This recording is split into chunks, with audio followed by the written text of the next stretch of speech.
Elena siempre había sentido que su vida era una serie de rutinas interminables, como un río que corría sin dirección.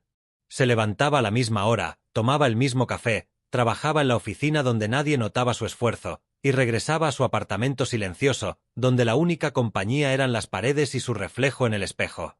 A veces, se preguntaba en voz baja, ¿para qué estoy aquí? No era una sensación de tristeza, ni de desesperación. Era algo más sutil, un vacío que se instalaba suavemente en su pecho después de cumplir con todo lo que la sociedad esperaba: títulos, logros, estabilidad. Y sin embargo, a pesar de tenerlo todo, Elena sentía que algo faltaba. Un jueves cualquiera, mientras caminaba por un parque cercano a su trabajo, vio a un anciano cuidando un jardín pequeño, lleno de flores y piedras perfectamente alineadas. No pedía nada a cambio, no recibía elogios, simplemente regaba las plantas y barría las hojas caídas con un cuidado casi ritual. Elena se detuvo, observando.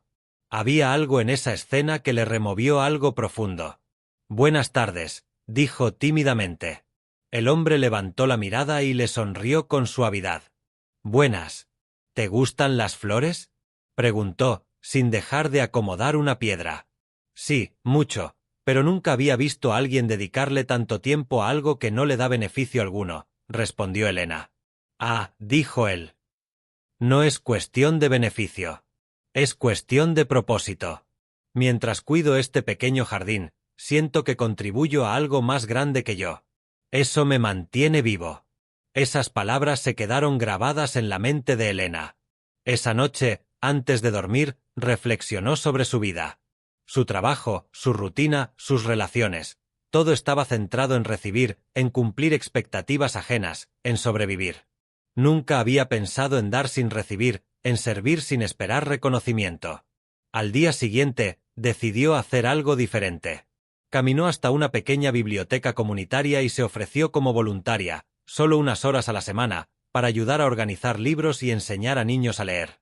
Al principio, su motivación era incierta, no sabía qué esperaba obtener de aquello. Sin embargo, a medida que pasaban los días, algo cambió. La sonrisa de los niños cuando descubrían nuevas palabras, el brillo en sus ojos al comprender algo que antes parecía imposible. Esas pequeñas reacciones comenzaron a llenar ese vacío que llevaba tanto tiempo dentro de sí. Elena empezó a notar que su vida. En ese momento comprendió algo que hasta entonces había permanecido difuso. Su propósito no era solo realizar actos de servicio, sino sanar heridas, suyas y de otros, a través de la empatía y la conexión sincera. Elena comenzó a dedicar tiempo extra a Mateo, ayudándolo con sus tareas y escuchándolo sin juzgar.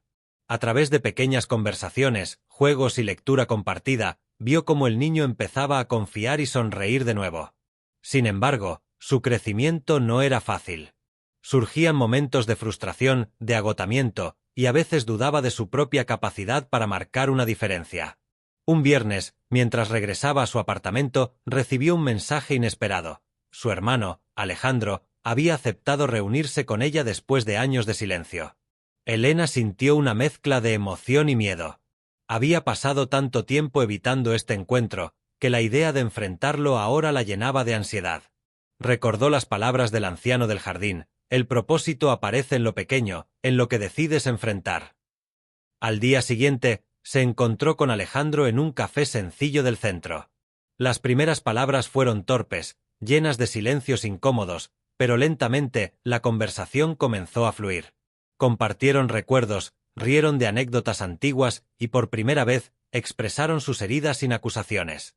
Elena sintió que una carga enorme se levantaba de su pecho. Reconoció que el miedo que había sentido no era una señal de incapacidad, sino un indicador de que estaba haciendo algo significativo. Mientras caminaba de regreso a casa, reflexionó sobre la forma en que el miedo se entrelaza con el propósito. Se dio cuenta de que cada desafío, cada decisión que parecía intimidante, era en realidad una oportunidad para crecer y para acercarse a su razón de ser. Comenzó a escribir en su diario con renovada claridad: el propósito no es ausencia de miedo. El propósito es avanzar a pesar del miedo, transformando cada obstáculo en un peldaño hacia mi auténtico yo. Pero la vida rara vez permite que los cambios ocurran sin resistencia. A medida que Elena expandía su círculo de servicio, comenzaron a aparecer tensiones en su entorno laboral. Su jefe, Acostumbrado a una actitud pasiva y obediente de los empleados, no comprendía la transformación de Elena. La presión aumentaba, y con ella, la sensación de que tenía que elegir entre mantener la comodidad que le ofrecía su trabajo o arriesgarse a perder estabilidad importante de su camino. Servir no es sacrificarse ni desaparecer. Servir también incluye honrar su verdad y cuidar su propio bienestar. Con el corazón latiendo con fuerza, Elena llamó a su madre y propuso verse en un parque cercano. La primera mirada fue tensa, cargada de silencios y recuerdos no resueltos. Sin embargo, Elena comenzó a hablar desde un lugar diferente, sin reproches, sin juicios, solo expresando su verdad y su deseo de reconciliación. Habló de sus miedos, de sus sueños y de cómo el camino hacia su propósito la había transformado.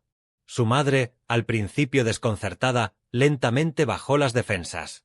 Comenzaron a compartir historias, a recordar momentos felices y a reconocer errores del pasado. No todo se resolvió en un instante, pero Elena sintió una liberación profunda. El peso del rencor, la culpa y el miedo empezaba a disiparse. Por primera vez, su relación con su madre se basaba en respeto y autenticidad, y no en expectativas impuestas o miedo al rechazo. Esa misma tarde, Elena regresó a la biblioteca comunitaria, donde Mateo y otros niños esperaban con entusiasmo. Cada sonrisa, cada logro, cada pequeña conexión le recordaba por qué había comenzado este camino. Entendió que su propósito no estaba solo en grandes gestos o proyectos espectaculares, sino en la coherencia diaria, en las decisiones que reflejaban su verdad y en la entrega consciente de sí misma. Mientras organizaba los libros, pensó en los miedos que había enfrentado: miedo al rechazo, miedo a fracasar, miedo a ser vulnerable. Todos ellos habían sido maestros silenciosos, indicándole dónde debía crecer.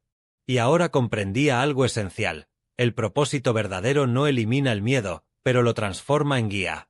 Cada desafío, cada enfrentamiento con sus propias sombras, la acercaba a la versión más auténtica y luminosa de sí misma.